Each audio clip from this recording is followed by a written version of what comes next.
Hello, good morning students. How are you? I hope all are fine. Listen students, take out your Hindi व्याकरण text book. क्या निकालना है आपको? हिंदी व्याकरण text book. Okay, उसमें आपने निकालना है चैप्टर नंबर 10. कौन सा? Chapter number 10. Okay, chapter number 10 हमारा क्या है? चैप्टर नंबर 10 है हमारा क्रिया, इंग्लिश में जिसको बोलते हैं वर्ब. ओके, तो इससे पहली जो वीडियो थी हमारी, पहला जो हमारा क्लास था, उसमें हमारा चैप्टर 9 विशेषण कंप्लीट हो गया था. ओके, तो विशेषण मैंने आपको समझाया था कैसा है, कितना है, गुण, अवस्था, दोष, ये सब उसमें आता है. ठीक है, ये है क्रिया. क्रिया बेटा मैंने जब टेक्स्ट बुक का भी एक हम एक्सरसाइज कर रहे थे चैप्टर 11 में, उसमें क्रिया आई थी, क्रिया का टॉपिक हमारा आया था. तो क्रिया क्या होती है? जो हम काम करते हैं वो क्रिया होती है. तो कुछ काम तो हम करते हैं और कुछ काम अपने आप होते रहते हैं. ओके, तो कुछ काम हम करते हैं, जैसे हम पढ़ रहे हैं, हम लिख रहे हैं, हम कल राजकोट जाएंगे, हम नहा रहे हैं, हम खाना खा रहे हैं, मैं गाना गा रहा हूँ. ओके, ये तो वो काम हो गए जो हम करते हैं. फॉर एग्ज़ाम्पल, मैं क्रिकेट खेल रहा हूँ, मैं रस्सी कूद रहा हूँ, मैं पानी पी रहा हूँ या पी रही हूँ. ओके, तो ये काम, ये क्रिया ऐसी हैं जिनको हम करते हैं. और कुछ क्रिया ऐसी होती हैं जो अपने आप होती रहती हैं. फॉर एग्ज़ाम्पल, जैसे ग्रोथ होना, पेड़ पौधों की ग्रोथ होना, नई नई पत्तियाँ आना. फूल आपने देखा होगा, मॉर्निंग में आप देखो तो एक बड होती है और दोपहर तक 1-2 घंटे बाद ही वो धीरे धीरे बड से फ्लावर में बदल जाती है. तो ये है अपने आप होने वाली क्रिया, उसको कोई करता नहीं है. दूसरा, हमारा हार्ट बीट कंटिन्यू चलती रहती है. हम सोते हैं, हमारा सांस अपने आप चलता रहता है. हम सो जाते हैं, सोना हमारी क्रिया है. और जो अपने आप सांस हमारा चलता रहता है वो अपने आप होने वाली क्रिया है. ओके, तो इस प्रकार से जो है ये क्रिया होती हैं. कुछ हमारे द्वारा किए गए काम होते हैं और कुछ अपने आप होने वाले काम होते हैं. ठीक है, चलिए अब आते हैं हम अपने चैप्टर पे, अपने पाठ पे हम आते हैं. तो हमारा पाठ क्या है? जुड़िए और समझिए. क्या? जुड़िए और समझिए. ये मतलब पाठ से जुड़िए, पाठ को पढ़िए और समझिए कि यहाँ पर क्या हो रहा है. ये जो एक सीन है, ये सारा सीन क्या है? जैसे आप सुबह को स्कूल आते हो, मॉर्निंग में आप स्कूल आते हो बस में बैठ कर के, ये वो पिक्चर है. बस में, स्कूल बस में बच्चे बैठे हैं और टीचर के हाथ में एक ये बुक है. ये टीचर हैं, उनकी अध्यापिका हैं. ये सब बच्चे हैं बैठे अपनी अपनी सीटों पे. उनकी अध्यापिका क्या कर रही हैं? बस में बच्चों के अटेंडेंस ले रही हैं, हाजिरी ले रही हैं. अटेंडेंस को हिंदी में हाजिरी कहते हैं. ओके, तो टीचर जो है उनकी अटेंडेंस ले रही हैं. ये होता है बच्चों स्कूल में, जब स्कूल में सुबह बच्चे स्कूल के लिए बैठते हैं बस में, तब एक बार अटेंडेंस ली जाती है. और जब स्कूल से घर के लिए बच्चे जाते हैं तब एक बार अटेंडेंस ली जाती है. ओके, तो ये आते हैं अब हम, क्या स्टोरी इसमें लिखी हुई है? स्टोरी है इसमें, रीमा सुबह जब स्कूल बस में चढ़ी. रीमा किसी का नाम है. तो जब वो स्कूल बस में चढ़ी, उसने देखा कि सभी बच्चे अपनी अपनी सीट पर खड़े हुए हैं, बैठे हुए हैं. सभी बच्चे अपनी अपनी सीट पर बैठे हुए हैं. अध्यापिका जी उनकी हाजिरी, ये वाला जो शब्द है हिंदी में हाजिरी होता है. और ये हाजिरी, ये वैसे तो हमारा ये हाजिरी शब्द जो है ये उर्दू का शब्द है ना. हिंदी में तो इसको, इंग्लिश में इसको अटेंडेंस कहते हैं, हिंदी में इसको हाजिरी भी बोलते हैं और एक शब्द इसको और बोलते हैं. मैं याद करके बताऊंगी, मुझे याद नहीं आ रहा बेटा. हिंदी में हाजिरी को कोई दूसरा शब्द उसका नाम होता है. ओके, अटेंडेंस ले रही हैं. ओके, एक लड़का सेब खा रहा है. एक लड़का सेब खा रहा है. कुछ बच्चे आराम से बातें कर रहे हैं. वह भी अपनी सहेली के पास जाकर बैठ गई. कौन? रीमा.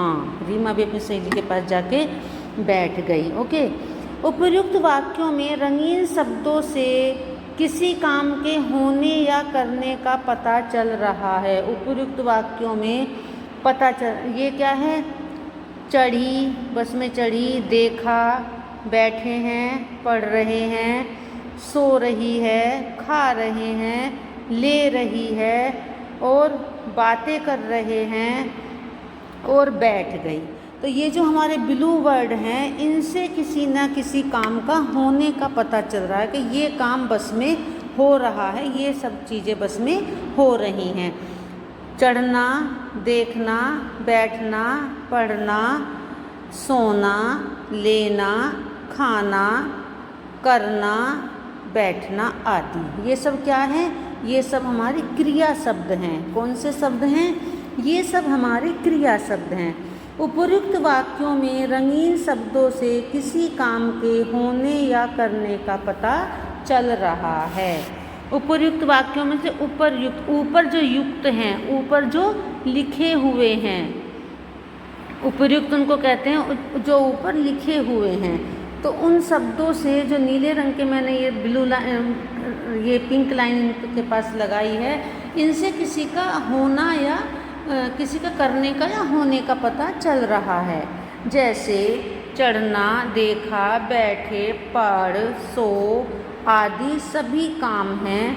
काम करना या होना बताने वाले शब्द क्रिया शब्द हैं। जिन कामों से हमें ये पता चल रहा है कि ये काम हो रहे हैं, तो जिन शब्दों से ये बताया जाता है वो जो है क्रिया होती है। जिन शब्दों से काम का करना या होना बताने वाले शब्द क्रिया शब्द होते हैं, काम का करना या काम का होना। ओके, अब आई हमारी परिभाषा। परिभाषा में हमारा क्या हो जाएगा, जिन शब्दों से किसी काम का होना या करना पाया जाता है उसे क्रिया कहते हैं। जिन शब्दों से किसी काम का होना या करना पाया जाता है या पता चलता है उसे क्रिया कहते हैं। ओके बेटा, तो ये हमारी क्रिया की डेफिनेशन हो गई है। ये आप अपनी बुक में भी लिख लेना, क्रिया की डेफिनेशन। ओके, मैं आपको बता दूं, ये हमारी क्रिया की डेफिनेशन है, ये आप बुक में लिख लेना।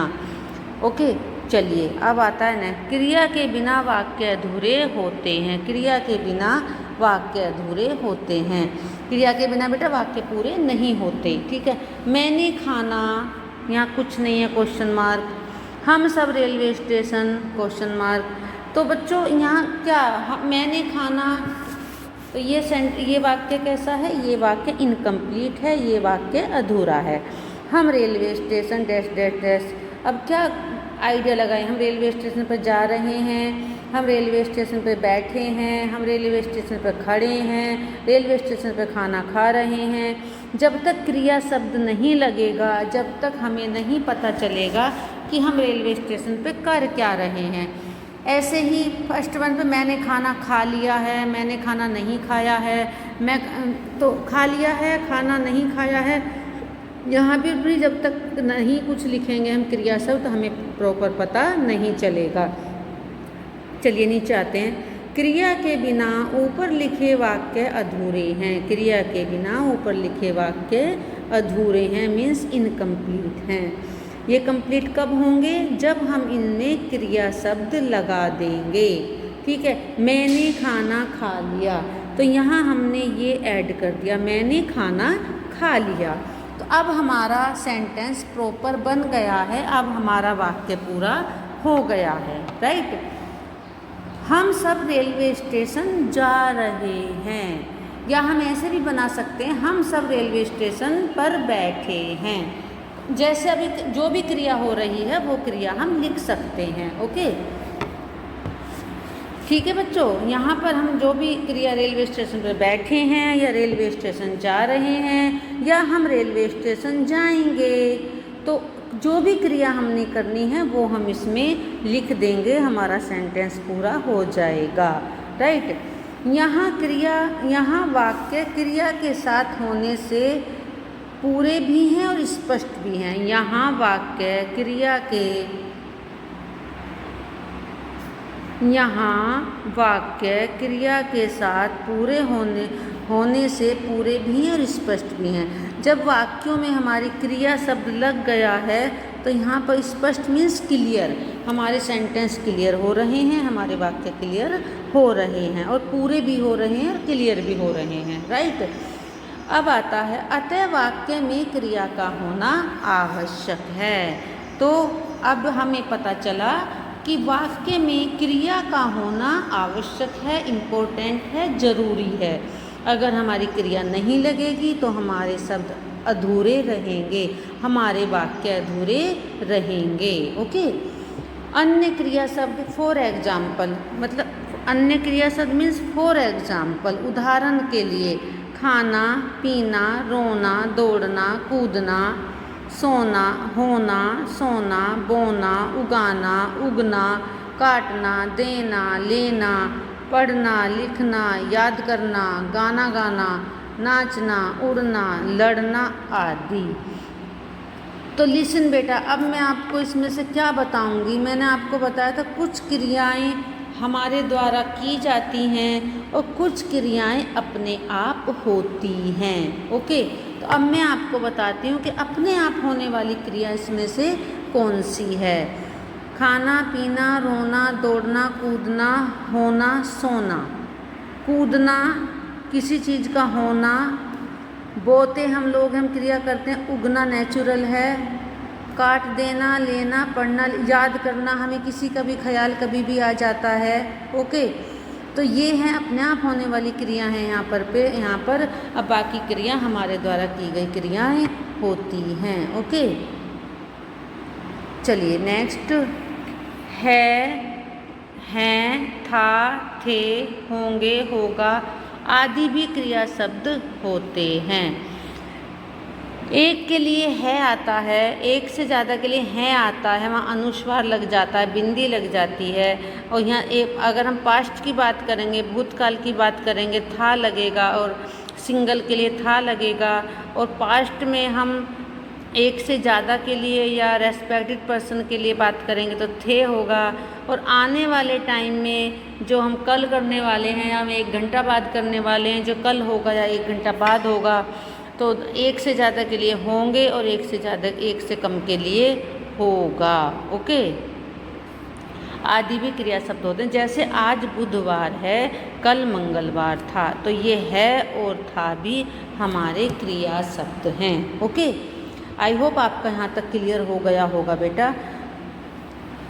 कुछ काम किए जाते हैं और कुछ काम स्वयं हो जाते हैं। मैंने आपको अभी बताया था कि कुछ काम ऐसे होते हैं जिनको हम करते हैं और कुछ काम ऑटोमेटिक स्वयं से हो जाते हैं, हमारे बिना करे। ओके।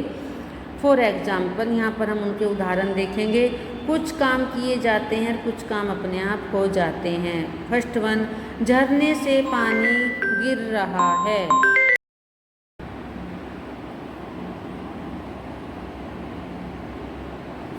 तो लिसन बेटा, हम कहाँ तक पहुँचे थे। हमने बताया था कि ये जो हमारे है, था और थी, ये भी हमारी क्रियाएं होती हैं। ओके। नेक्स्ट है अच्छा, कुछ काम किए जाते हैं और कुछ काम अपने आप से हो जाते हैं। फॉर एग्जाम्पल, झरने से पानी गिर रहा है, तो ये गिरना नेचर है, ये प्रकृति कर रही है। हम तुम वहाँ से बाल्टियों से पानी नहीं डाल रहे हैं, मग्गे से पानी नहीं डाल रहे हैं, झरने से अपने आप पानी गिर रहा है। तो ये है क्रिया स्वयं हो रही है। ओके। बच्चा बाल्टी से पानी गिरा रहा है, तो ये पानी कौन गिरा रहा है? बच्चा गिरा रहा है, ये क्रिया की जा रही है। ये पानी एक बच्चा गिरा रहा है, तो ये क्रिया बच्चे के द्वारा की जा रही है। ओके।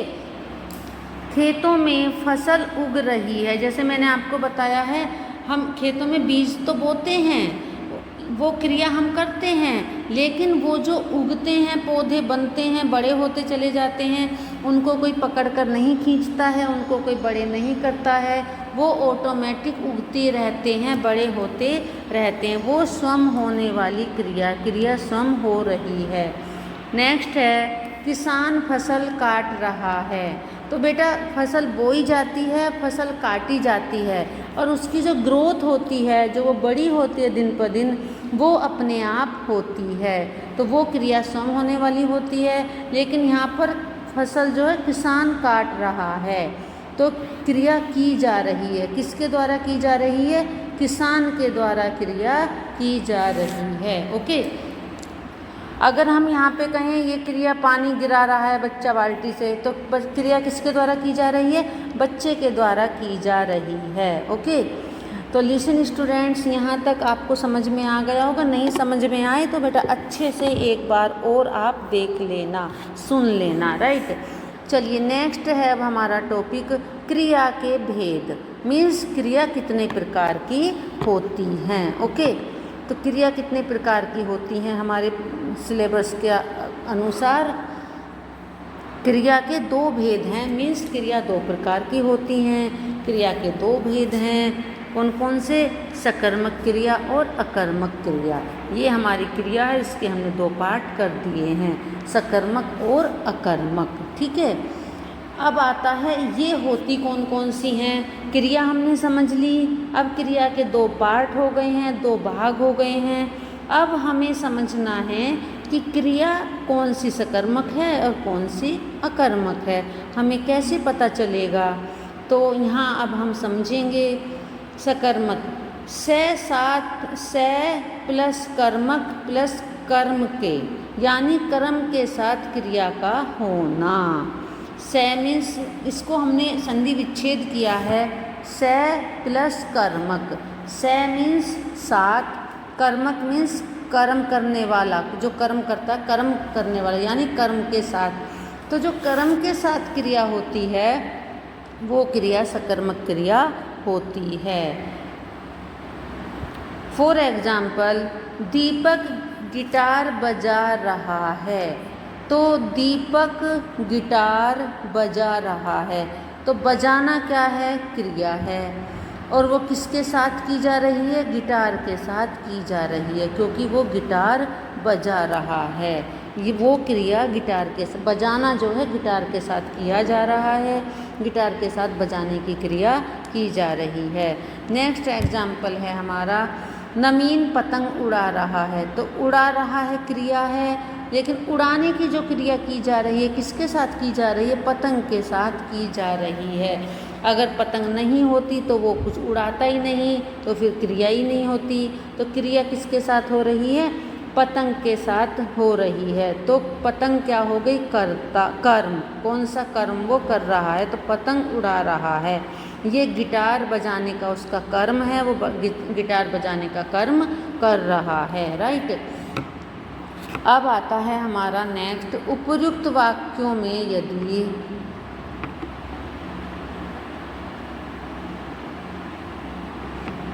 उपर्युक्त वाक्यों में यदि हम प्रश्न करते हैं कि, ऊपर लिखे वाक्यों में यदि हम प्रश्न करते हैं कि दीपक क्या बजा रहा है, तो आंसर क्या आएगा? गिटार। ओके, तो गिटार हुआ हमारा कर्म और गिटार के द्वारा वो क्रिया की जा रही है। दूसरा उदाहरण है, नवीन क्या उड़ा रहा है? तो नवीन उड़ा रहा है पतंग। ओके, तो जिन क्रियाओं के साथ कर्म होता है उन्हें सकर्मक क्रिया कहते हैं। ठीक है बेटा, ये डेफिनेशन तो आप सभी बच्चे अपनी बुक में नोट कर लिया करो, लिख लिया करो। ठीक है, लिखने से आपको याद भी हो जाएगी, उसकी प्रैक्टिस हो जाती है। जिन क्रियाओं के साथ कर्म होता है उन्हें सकर्मक क्रिया कहते हैं। अब टर्न आता है हमारा अकर्मक क्रिया का। ठीक है, चलिए पहले हम ये पॉइंट पढ़ लेते हैं। क्या काम किया जा रहा है? जहाँ इस प्रश्न का उत्तर मिल जाता है वहाँ सकर्मक क्रिया होती है। वेरी सिंपल मेथड बेटा इसको लर्न करने का, इसको समझने का। क्या काम किया जा रहा है, जहाँ इस प्रश्न का उत्तर मिल जाता है वहाँ सकर्मक क्रिया होती है। मैंने पूछा, जैसे आप पानी पी रहे हो, तो रमेश गिलास में पानी पी रहा है या रमेश गिलास से पानी पी रहा है, और मैंने क्वेश्चन पूछा, बेटा आपने पानी किस में पिया था? तो आपने पानी गिलास में पिया था। तो वो हो गई हमारी सकर्मक क्रिया। ओके, तो जहाँ हमारा काम किससे किया जा रहा है और क्या काम किया जा रहा है, अगर उसका आंसर मिल जाता है तो वहाँ सकर्मक क्रिया होती है। ओके, चलिए ये हमारा एक पॉइंट था। ये सेकंड पॉइंट, काम करने वाले को कर्ता कहते हैं और कर्ता का काम का फल जिस पर पड़ता है उसे कर्म कहते हैं। काम करने वाले को कर्ता कहते हैं और काम का फल जिस पर पड़ता है उसे कर्म कहते हैं। तो यहाँ काम करने वाला कौन है? दीपक है, क्योंकि दीपक गिटार बजा रहा है और उसका जो असर पड़ रहा है वो गिटार पर, क्या बजा रहा है? गिटार बजा रहा है। तो कर्ता हुआ दीपक, कर्म हुआ गिटार और क्रिया हुई बजाना। राइट बेटा? तो क्रिया हुई हमारी बजाना। इसी प्रकार से कर्ता हुआ नवीन, नवीन क्रिया हुई हमारे उड़ा रहा है और पतंग हुआ हमारा कर्म। ओके, तो इस प्रकार से ये हमारी सकर्मक क्रिया हो गई। ओके, तो काम करने वाले को कर्ता कहते हैं और कर्ता का काम का फल जिस पर पड़ता है उसे कर्म कहते हैं। ठीक है बच्चों, आज का ये वीडियो, ये एक्सप्लेनेशन मेरा इतना ही रहेगा। अच्छे से आप 1 से 2 बार इसको देख लेना, समझ लेना और सुन लेना, तो आपको समझ में आ जाएगा। ओके, आपको समझ में आ जाएगा अच्छे से। ओके बेटा, बाय, टेक केयर।